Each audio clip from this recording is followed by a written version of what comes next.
It's an absolute pleasure to be back here. I think it's my third time here at BIF, and it's been a couple years since I've been here. And a lot has changed in my world. By training, I'm a cell biologist and a genetic scientist, but I'm really just a giant bio geek. I've been kind of hooked on all things bio since I was a kid. To understand me, it's pretty simple. I kind of sit at the intersection of technology, primarily biotechnologies, but pretty much all of them, business, and visions. I love stories. I love thinking about the future. And it's a really small overlap in those Venn diagrams. There's not many people that kind of move through these different realms and speak English so that everyone can kind of understand what's going on. We're all familiar today with this technology, the cell phone, the smartphone. The whole architecture of computing has revolutionized the world. Hardware, software, data, and importantly, printers, which is really the bridge between the virtual world and the world around us. Whether it's a printer for paper or a 3D printer, it doesn't matter. You can actually think of construction teams as printers for blueprints. This is my world. It's a different type of cell. It's cell biology. And these are really the most incredible and powerful printers on the planet. These are also the most powerful computers on the planet. These are printers that 3D printers aspire to be, essentially printers that can make more printers. And they build all thousands of different materials using elemental starting points, elemental building blocks, carbon, hydrogen, nitrogen, etc. I absolutely adore these machines. On the left, you'll see bacteria. I worked with those most of my life. On the right is human cells. But the architectures are really similar, even over 4 billion years of evolution. Cells are carbon-based computers and printers. That's really all you need to know about biology. It's true. And if you go into the cell and you go into the nucleus and you pluck out a chromosome and start unraveling a chromosome, you get down to the genetic code. For cells, a genome is basically just the cellular operating system. Again, that kind of washes over a lot of genetics, but that's really all it is. It's just the instruction set for essentially running a cell. Now, the Human Genome Project was launched in 1990 with the goal of reading the entire human genome. And it was really ambitious for the day because at the time we'd only sequenced a few viruses and fragments of the code in various cells. It took 5 years into the Genome Project to sequence the first bacterium. But this is an amazing project, and it's, in general, the only thing about genomics that the average person has heard about. We've sequenced the human genome. Towards the end of the Human Genome Project, factories like this were set up. This was on the corporate side with Celera Genomics. It's really just the intersection of computers and biology. These are machines that just read DNA 24/7, robots. This was the game changer in genomics. The real factories just to read code. The first draft of the genome was completed in 2000. Things got a little tense. It was quite a competitive race towards the end. You'll see Craig Venter on the left, and of course, and Francis Collins, who is the leader of the public sequencing project. It's literally an international team of scientists. And Bill Clinton and Tony Blair at the time said, we have to shut down this scientific rivalry. Let's just say it's a tie between this private group that was sequencing the genome and the academic public side, and just say all humanity wins. It worked out pretty well. And genomics didn't stop after that. The sequencing of DNA just kept going faster and faster. And today there's factories like this at the Sanger Institute, and there's similar factories all around the world. The biggest one, I believe, is in China right now. And these machines are just the same type of machines I showed you. They just go faster. They can do human genomes in a matter of hours. The world of biology has been digitizing. That's the big change. That's at the heart of everything I've been seeing. And I had the great pleasure in 2012 to introduce two of my idols, Vint Cerf, who is basically the father of the internet, and Craig Venter, who was really the first person sequenced. They'd never met. And on this particular day, I was just so pleased to introduce them, walk out of the room, and realize I've just closed a chapter in my life. But this is really the merging of biology and electronics, and it's just continuing. This device, which you can see just plugs into the bottom of an iPhone, is a DNA sequencer. That little chip on the left is a biochip. It's basically a cyborg. It's part biological, part electronic. And it can read DNA by passing it through a little tiny pore and measuring the electrical signatures as the DNA molecule goes through pores. It's made by a company called Oxford Nanopore, and it's really quite brilliant. You can buy these today, and they're used in labs around the world. This is particularly handy if you have to go and work out in the field, because all you need is a phone. But the technology is still advancing. This is a company called Roswell Biotechnologies. It actually builds chips with single molecules attached to it that can read DNA. It'll do a $100 genome on a disposable chip. This is the true intersection of electronics and molecules. And you can do more than just read DNA. You can attach antibodies and other biological molecules to a standard electronic chip and read the electrical signals of the biology in real time. This is a fairly famous graph. Most people have seen it today. This is the comparison of the speed of the development of sequencing technology versus Moore's law. Moore's law is pretty much, we're familiar with. It's kind of the doubling of computer power that we get every year or two for the same amount of money. Genomics has gone far faster, like incredibly fast. We've gone from the first genome costing billions of dollars, the second genome estimated about $100 million, down to today less than $1,000 in really 16 or 17 years. We've had the $1,000 genome for over 18 months. And it's not stopping.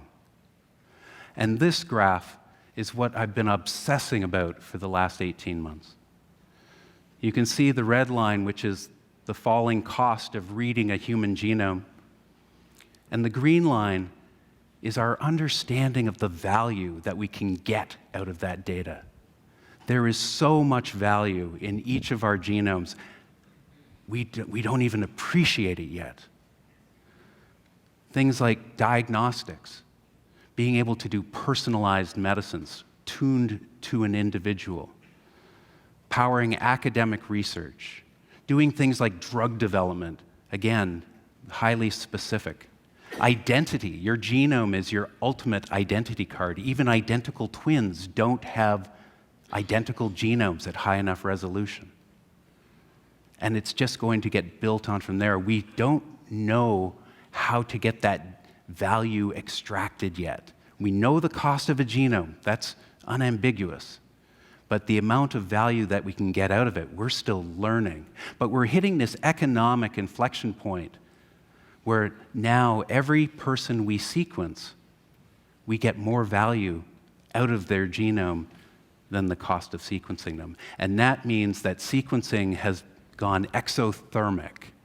It's like it's going to catch on fire. It's a self-sustaining economic reaction now. Now, we've had consumer-grade DNA sequencing and profiling for a while. Many people know about 23andMe or Ancestry.com, and it's an absolute success story in the world of genomic business. This consumer testing took off last year. Now it's one of the biggest, these kits are the biggest sellers on Prime Day and around Christmas. Anyone here use one of these tests? About 10%. That's not bad. That's not bad. But the entire consumer DNA testing world with 23andMe and Ancestry and many of the companies have a really top-down business model.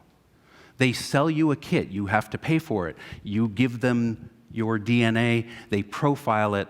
They give you some information back about your ancestry, your health, whatever they can choose to give to you and what they're legally allowed to give to you. And then they keep your DNA, and they keep a license to it. Now, sometimes they ask for that license.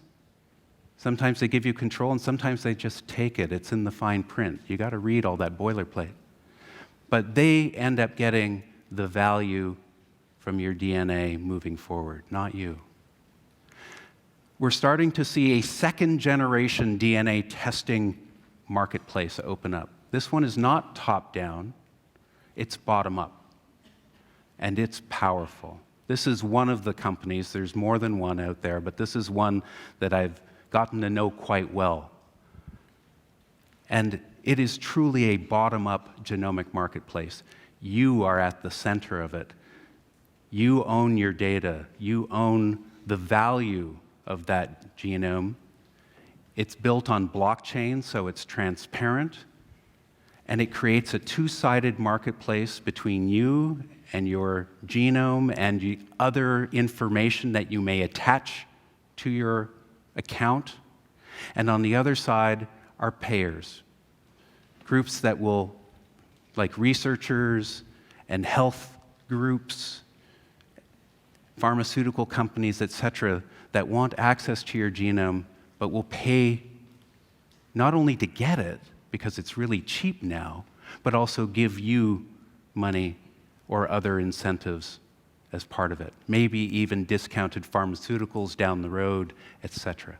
This is a complete shift in the business model from paying for your DNA to getting paid for it. It should explode. Now, we know a lot of technologies today reach a lot of people quickly. We know this. You know, television and telephone took a long time. Things like Pokemon Go, 19 days. Things are changing because it's digital. It's so easy to connect people. I estimate that 2G DNA testing, second-generation DNA testing, will fall somewhere between the internet and television, somewhere between 4 and 13 years. There's some significant barriers to entry. It's still expensive to sequence someone. It's several $100s, not a click. You have to give a blood sample or a saliva sample. People have concerns about privacy. This is all new. But this is going to take off. You can bet on it. There's going to be a genomics company as big and as powerful as the other digital companies that are dominating our life today, the Googles, the Amazon, Apple, Microsoft, IBM, etc. And that's because it's going to be powered by this economic equation that just allows everyone to be sequenced. And it's, on the back end, we're going to start building not just our genetic code, we're going to have an incredible digital model of ourselves being created. Because you are your genome, that's code. You don't get to change, you don't get to shape that. You're born with it. But all of your experiences, right from conception, can be digitized and modeled and added to this. I expect in 20 years, you actually have a digital version of you that will be sophisticated enough to actually do drug testing on. And meanwhile, the cost of sequencing is going to continue to fall from a few $100s today to virtually pennies, which will allow us to sequence more than just humans and every human. We'll be able to sequence everything, every animal, every microbe, again and again and again, basically in real time. All of this sequence data it opens up the library of life. And that gives us essentially the knowledge to start programming. We've been programming for a while already. We've had DNA synthesis technologies for 40 years. We can assemble DNA chemically, bit by bit. It's really cool. And today, labs are becoming automated. They're essentially robots. They run 24/7, and they can do literally millions of reactions in a day. This is a robotic factory that generates new biomaterials. It's an incredible success story, but there's other companies like this. We've gotten so good at assembling DNA, we've made bacterial genomes from scratch and booted up new bacterial cells whose parents are basically a computer. And now we're booting up the first synthetic eukaryotic genome, a yeast. That genome will be completed, I expect, by the end of the year. That's about a 10 million base pair genome. A few years ago, scientists got together, in part because I prodded them, and said, we need a new genome project. This time not around reading the human genome, but writing a human genome. Not to make babies, you don't need to do that, but to be able to write the 6 billion base pairs of the human genome and put it into a cell and demonstrate that you just have the technology to do design, build, assembly, and testing. And I've been really pleased. In the last few years, this is a bottom-up genome project, not a top-down from Congress. It's a bottom-up genome project that now has hundreds of scientists from around the world in different institutions, and hundreds of millions of dollars have been put into this federation of labs. It's absolutely remarkable to see it start to grow and get more robust every year. And I'm just putting it out there because keep your eye on this. And if you're interested at all in programming biology, connect with this group. And I can tell you this, just as DNA sequencers have gone to chips, the synthesizers of DNA are going to chips as well. I've been seeing prototypes of this move forward, and I expect that we're going to be able to write human-scale genomes within the next 10 years using this type of technology at very low cost. My own application for this work aren't big genomes, they're small genomes. I am a virus geek. Absolutely love viruses and nanoparticles. This is basically what a virus looks like. It's got nucleic acid of some type, RNA or DNA, and it's wrapped in some sort of protein container usually. And in fact, there's this wonderful book an illustrated guide to 101 incredible microbes, Marilyn J. Rusnick. And Saul, it's yours. It's a tour of the viral, it's Facebook for viruses. And it's a great read. Here's all you need to know about viruses. They're essentially USB sticks for cells. That's it. That's all their job is, deliver DNA. And I've been working personally to go and make viruses that infect cancer cells and kill them, but that's just to build out the platform. Really, once you start making viruses, you can reprogram any cell on the planet. So we're just opening it up. And there's so many things to do. Things like vaccines and gene therapies and immunotherapies and cancer drugs and antimicrobials. Every cell on the planet has a relationship with a virus. So we're going to have an app store of viruses appearing. And that's a little scary. We need a complete revamp of biosecurity and biosurveillance. Trust me. It needs a complete reboot. All the systems that we have in place today are no longer sufficient because we can't track a flu, we can't counter Zika, we can't counter Ebola, and when people can write a virus in minutes, we just simply don't have enough security. We need to change this. The business of genomics is booming, but it's not late. It's just getting started. This is the funding going into synthetic biology, building metabolism in genomes from scratch. It's going to top $3 billion this year. It's just growing like wildfire.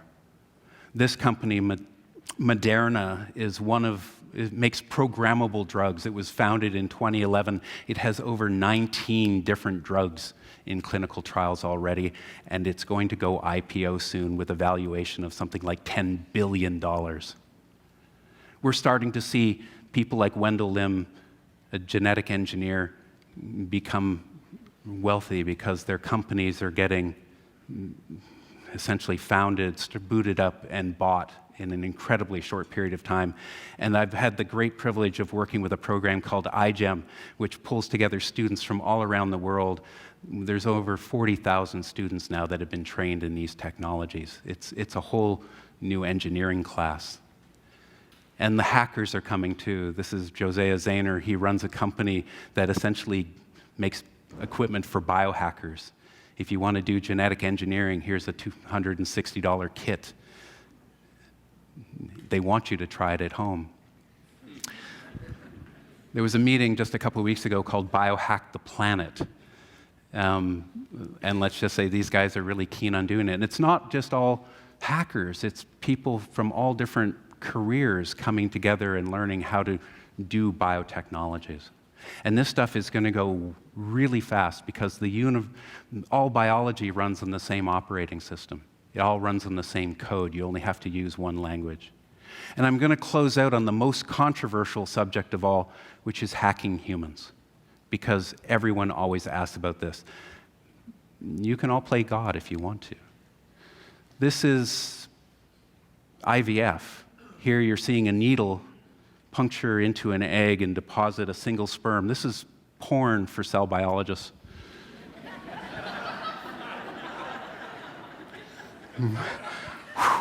I need a cigarette. Okay. We just crossed a threshold, 40 years of IVF. This was so controversial back in 1978. This is Louise Brown, the first test tube baby. Today, of course, it's commonplace. We have 7 or 8 million test tube babies, so to speak. Here's mine. This is my daughter, Roro, short for Rosalind. And you can see her baby picture there. Two embryos were implanted. I don't know if she's left or right, and there she's in the frunk of a Model 3 that we were checking out. This is my other IVF baby. This is Darwin. He's an upgraded model. He was fully genetic profiled before implantation.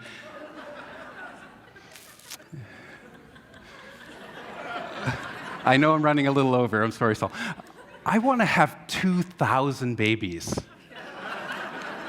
I want to knock Genghis Khan off the top of the list.